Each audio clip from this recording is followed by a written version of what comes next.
Bem, então a gente vai utilizar os fórceps para realizar a extração dentária, como exodontia não complicada, ou exodontia simples, ou exodontia fechada.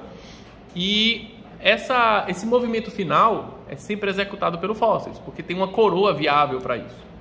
Lembrando que essa apreensão desse instrumento é dado pelas garras, por essas garras, tá? No colo do dente, então na região cervical do dente. Então, eu preciso entender a anatomia do meu dente para eu selecionar qual fórceps usar. Então, de sobremaneira, a gente precisa primeiro identificar se o fórceps é superior ou inferior. Como é que a gente faz isso? Bem, essa angulação aqui, ela encaixa perfeitamente na concavidade na mão. Então, ela entra aqui, ó. Então, se eu faço isso e removo a outra mão, eu vejo que é um dente superior. Se, por acaso, eu tenho uma concavidade, né, nesse sentido, e aí eu repito a mesma coisa e coloco a mão, quando a gente vai ver a ponta, ela está para baixo. Então, é um fórceps inferior. Alguns fórceps estão retos. Então, os fórceps que são retos, a gente não vai olhar mais por essa angulação. A gente vai olhar pela pontativa. Então, quando a pontativa ela tiver uma angulação maior do que 30 graus, é porque é um fórceps que a gente chama inferior. Então, fórceps que tendem a ter a garra mais reta, como, por exemplo, aqui o 150, né? Ó, você pode ver que é um fórceps em que não é tão angulado assim, é normalmente superior. Ou retos, né? Então veja que esse é um fórceps superior, que a gente não tem angulação aqui no braço, mas eu tenho aqui que o longo eixo da garra segue mais ou menos o longo eixo do braço. Então, normalmente é fórceps que a gente chama superior.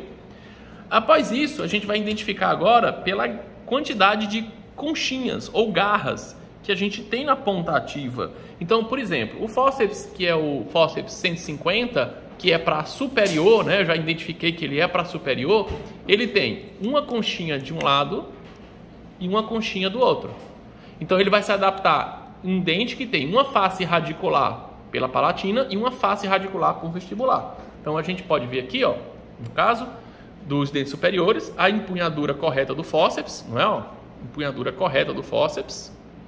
E a gente vai abrir aqui, ó, a gente tem que abrir com esse dedinho aqui embaixo. Então, ó, eu faço isso e faço isso, ó.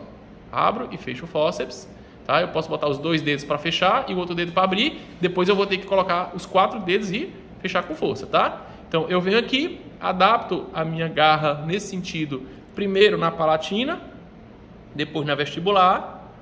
Faço, né? Aqui não está correto, eu tenho que fazer pressão apical, então eu vou introduzir mais o meu fórceps. Lembrando da garra, está longo eixo dessa coroa, né? E aí eu vou começar a fazer os movimentos. Então, pressão apical, luxação vestíbulo, palatina, rotação e tração. E aí a gente consegue, então, remover o dente, tá? Ok?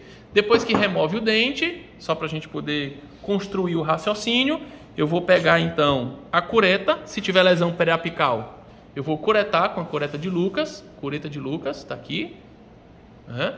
E aí eu vou entrar e fazer esse sentido aqui, ó. Nesse sentido, ó. A conchinha voltada para o osso, raspando as paredes, removendo a lesão até eu sentir a crepitação óssea. Eu posso mudar também o lado agora e fazer em direção à palatina, ó.